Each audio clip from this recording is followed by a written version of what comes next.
Hello everyone and welcome back to another video. My name is Samuel with Cedar Pine Designs, and in today's video I will be working on a Teak TV media console. This is going to be a piece for my personal home, and this is what it looked like when I first purchased it. It was a part of a larger media console wall unit, and I was merely only interested in the lower portion, so I separated all of the pieces and I began to dismantle the lower section by removing all of the shelving, the drawers, and the sliding doors, so that way I can really get a good look at this piece and start to finish it in the way that I feel will suit my home the best. It's a little hard to tell from the video, but this piece is just over 7 feet long, and I was looking for quite a long time to find something very specific to fill the space in my living room underneath my TV, and it needed to be of a larger piece.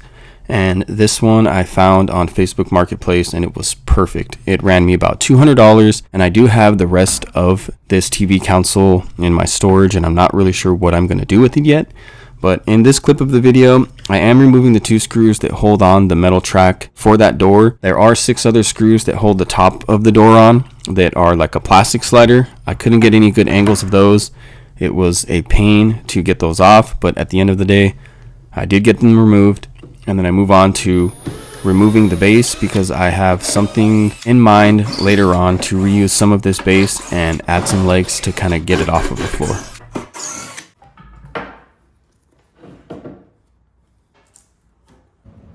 Once I pretty much have the entire thing taken apart, I move on to 150 grit sandpaper to sand off all the existing finish. And I have to say, this is one of the easier pieces that I've done. Just sanding off all of the existing finish. It was pretty light on there to begin with, so it came off without any issues.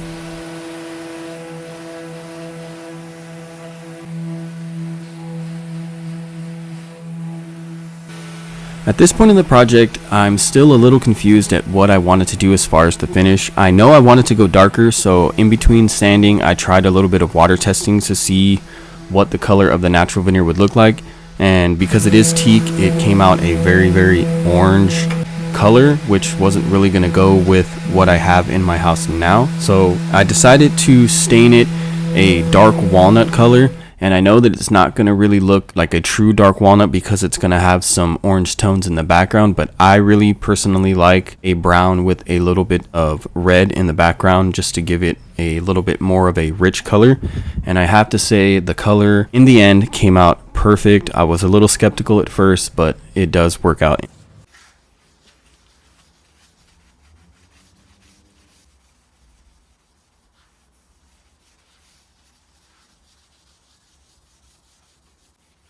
Because I wanted this piece to come out a little bit darker than it originally was, I had to do 2 coats of stain just to kind of darken it down, because that natural veneer really didn't want to soak up the stain very well.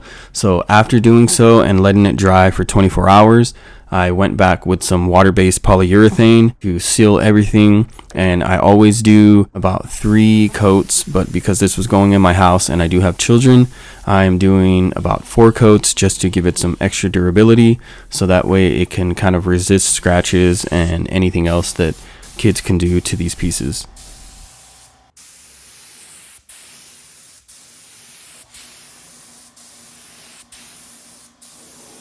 One thing that I am sure people are going to be happy to hear is that I didn't use a drop of paint on this piece, because for me, I wanted something that I can restore or keep in a full wood finish. I wasn't really interested in anything paint wise, and I'm pretty happy with that decision myself, because I feel like it does give a more high quality look to the piece and it keeps to its originality.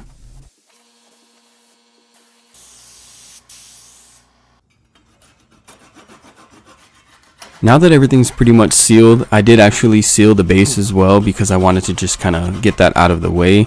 I am removing everything except for that front stretcher piece, because I've seen some mid-century pieces online that use a stretcher with legs and it looks very nice.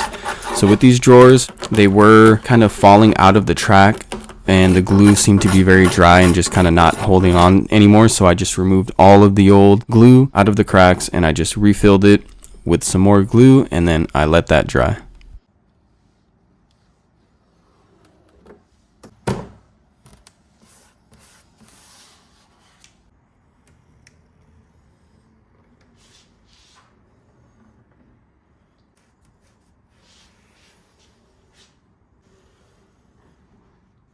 While the glue on all three of the drawers were drying, I did notice that the finish was really rough to the touch, so I got some 400 grit sandpaper and I lightly scuff sanded all of that roughness out just to give it a really nice smooth finish.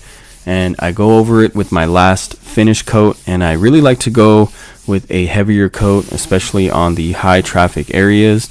It just tends to come out with a lot smoother of a finish, opposed to doing a little bit of thinner coats. They tend to dry a little rough to the touch. So if you want a smooth finish, just go a little bit heavier on the flat surfaces and avoid trying to do heavier coats on anything that's vertical, so that way you don't get any runs. I'm removing all the shelf pins and I'm cleaning the inside of the dresser with a TSP degreaser and a microfiber towel, because I plan on just using some Restore finish to kind of brighten up the inside because it was a little bit dry. I didn't think it was worth it to sand everything down on the inside and try to get it to match the darkness of the outside, because it's in my house and I'm the only one that's really going to see it. And to be honest, once you actually see it and you open it, it really doesn't look like it is really off by much. So I just use some Restore finish on the shelves and all the insides, and I just rub it on, wipe it off, and it looks like new, to be honest.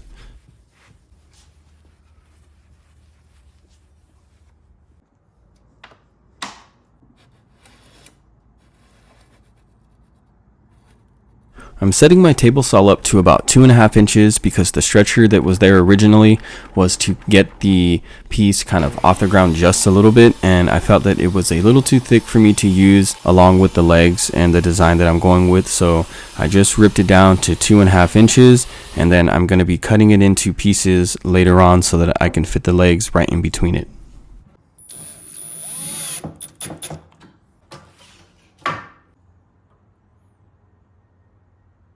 So right here I am marking up the center of each one of those slider cubby holes, so that way I know exactly where I want to put the leg. And those were the legs that I was originally going to use. They were a rounder tapered leg, but after sanding it and try to stain it, it was made of some really cheap wood that didn't stain very well, and I decided to go with something else and a different style, and you'll see that later on in the video. There is quite a bit of stuff that didn't get filmed in this piece because it was a lot of trial and error, and I will try to cover everything as I go.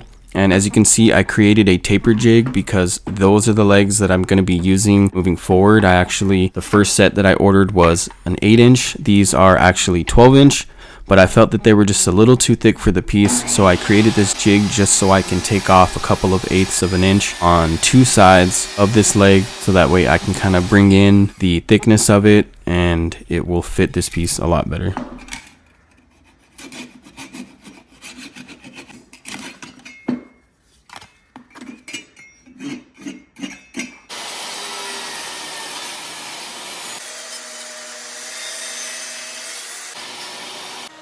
After ripping the two sides down and getting the size that I wanted, I went over with a 1/4 inch roundover bit on all of the edges of these legs just to soften them up a little bit and give them just a little bit more of a high-end look. I feel like those sharp ends kind of make it look like they're not original to the piece, and I'm really trying to get this to match.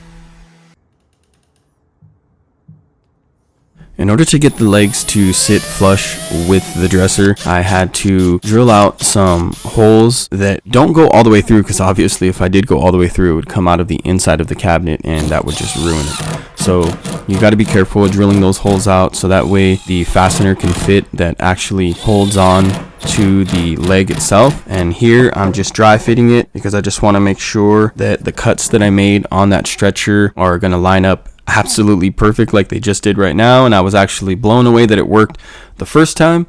So now I'm staining these legs, and I'm not exactly sure what type of wood these are made of. I'd have to go online and double check, but they did stain so much better and they are going to match the piece almost perfectly.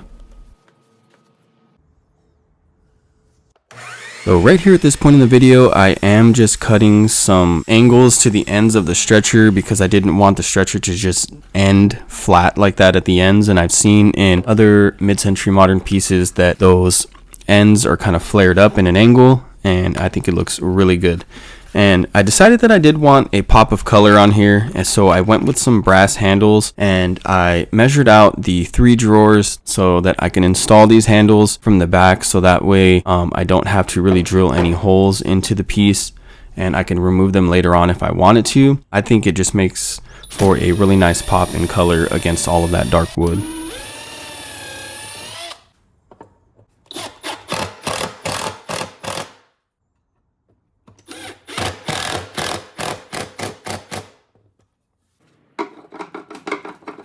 So at this point, I'm getting very close to reassembling everything. I'm putting all of the legs on, and I'm trying to attach all the stretchers, and I'm also reinstalling all of the doors. Again, I can only show you the part where I put the metal track on the bottom because the 2 that hold the upper portion of the door is in a very awkward angle and I can't get it filmed. So I'm just putting the rest of the legs on and putting the stretchers in between all of the legs, and there's a good shot of that tapered angle that I'm going to give each end, and I think that it really adds to the look of this piece.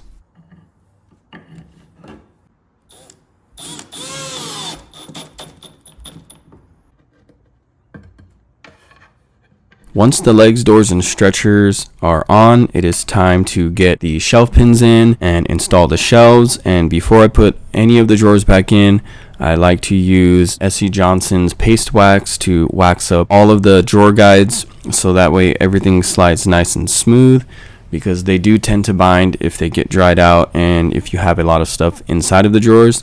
So I like to wax those just to avoid that.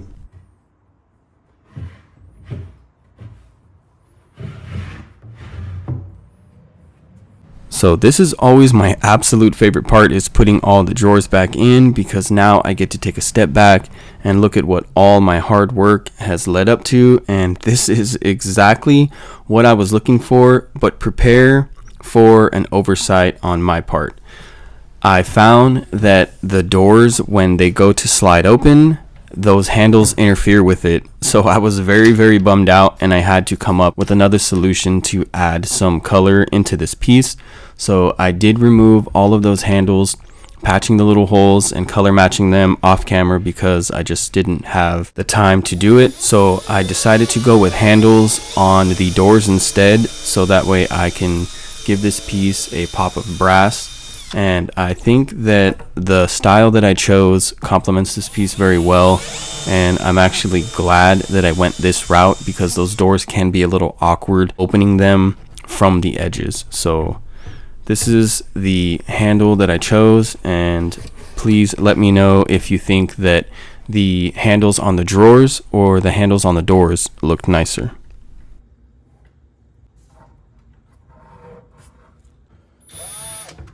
I have to say that this was one of the hardest pieces that I've had to refinish to date, especially because I went with a full wood restoration finish, a color change, different handles, just different styles, different legs. It was just a lot that went into this piece, but I couldn't be happier that I finally finished it and I get to keep it for my home, and this is exactly what I was looking for.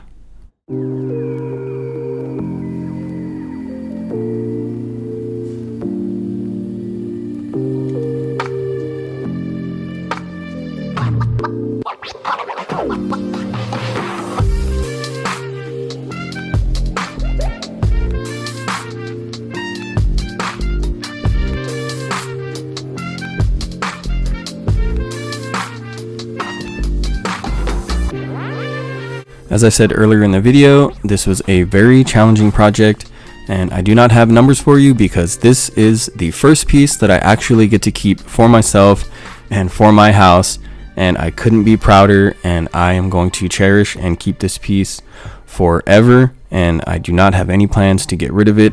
Please let me know in the comments below what you would have done differently, or if there's anything that I done that you think I could have done more efficiently or better. I am open to all criticism, and I cannot wait to see you in my next video.